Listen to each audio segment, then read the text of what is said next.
morning, everyone. It's Friday, May 22nd, 2009. Not a whole lot of swell in the water right now. A little bit of wind swell starting to creep in. We do have some southern hemisphere swell headed for our holiday weekend. That'll be filling in on Saturday, building a little bit on Sunday, lasting in through Monday. Not a whole heck of a lot, but wanted to show you what made that all to come together on the models. Some wind swell is going to be filling in throughout the weekend as well. Wanted to show you how that's also working out from a weather pattern that's also going to be bringing us somewhat of an onshore flow. Looks like then we're going to see another small, similar southern hemisphere system come up around the 31st. Not very impressive. It's come to its peak today, so I wanted to show you what that looks like in the southern hemisphere right now as well.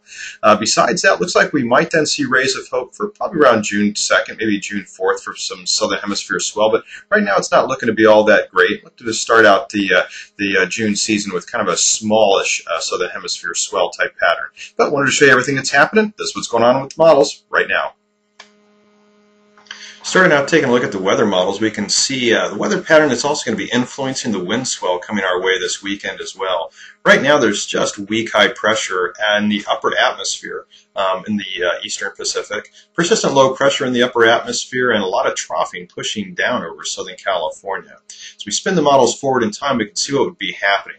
On Saturday, troughing pushes down even more over Southern California. And then when we get out toward the Sunday time frame, we can see that the trough would be very deep. In fact, that red over top of Southern California, that's positive vorticity. So we'd actually be seeing a little bit more of an onshore flow from this as well. A lot more troughing pushing down even more once it comes into Monday time frame. Once we start getting out toward the middle of next week, though, this is taking a look at Tuesday, high pressure shown in blue really wants to push in. So it looks like that's going to clear things out more toward Wednesday time frame. If we take a look at the surface, things are a little bit different. So we already have the onshore flow coming in from the upper atmosphere. We've got some north to south gradients also. This is because we have low pressure that's sitting kind of in the southern portion of Nevada up toward the Sea of Cortez. And then we also have high pressure at the surface that's sitting kind of in the mid-ranges of the Gulf of Alaska. That's causing gradients between the two, low and the high, and those isobars, those lines that are showing between the two, that's where the winds are going to be starting to pick up. And that's going to start causing some wind swell to increase along the northern coast. In fact, taking a look at the WAMs this morning, we can see that there is already wind swell. That's formed quite well off the Oregon, Northern California coast. We can see where Southern California is located in relative to that. We can see, though, that that wind swell is going to be growing, but moving in a north to south direction, following that same pattern as the gradients between that surface high and surface low.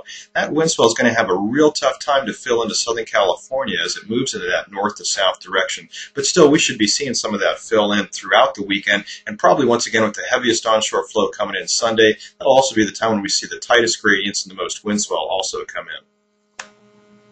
But of course, wind swell isn't the only thing that we'll be seeing this weekend. We're going to see a decent increase in some southern hemisphere swell. Not a whole heck of a lot, but it's from this system. Taking a look blast in the past here back to Wednesday the 13th. A small system was breaking off Antarctica a long time ago.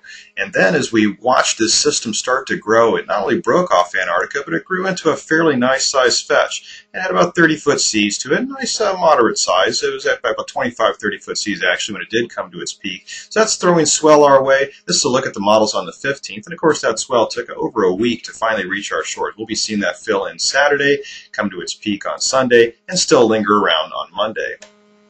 Looking at the present time, though, we can see something similar trying to form down in the southern hemisphere, but much weaker than the storm that's bringing us the holiday weekend swell. Small little fetch breaking off Antarctica, not a whole heck of a lot. That's the current analysis. If we spin the models forward in time, we can see that system not really holding together much and pretty much just breaking apart over the next few days.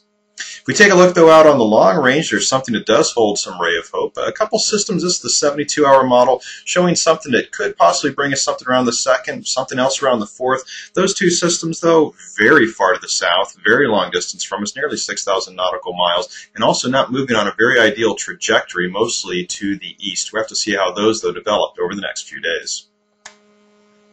So taking a look at the forecast, you can grab any of these charts that you're seeing right now over at my automated wave site, wavecast.com, showing an increase in southern hemisphere swell over the weekend. We're not seeing a whole heck of a lot come in, but we'll be seeing something increase on Saturday, peaking on Sunday, still lingering a little bit on Monday, coming in from that southern hemisphere system that formed about a week or so ago down off Antarctica. So we'll be seeing that fill in. A little bit of wind swell also coming into the mix, not really showing up too much on the charts here because it's not going to be really all that strong. We'll have to see how those winds develop over the next couple of days. Depending on how strong those winds actually become over the next 24 hours will really determine how strong that wind swell fetch is. Best bet right now is that's going to be staying far offshore, so it looks like the southern hemisphere should stay fairly clean. Bear in mind, though, we're going to have a pretty good onshore flow, so conditions a little bit iffy. Doesn't look like we're going to get too much of a coastal eddy, so we shouldn't see texture breezes necessarily. Onshore is pretty much moderate in the afternoon as well. Tide will be starting to swing, though, so you got to check your tide tables on that, especially by Sunday. We're looking at some negative AM tides and really going into the beginning of next week as well. And of course, that could have an impact on size at your favorite break as well.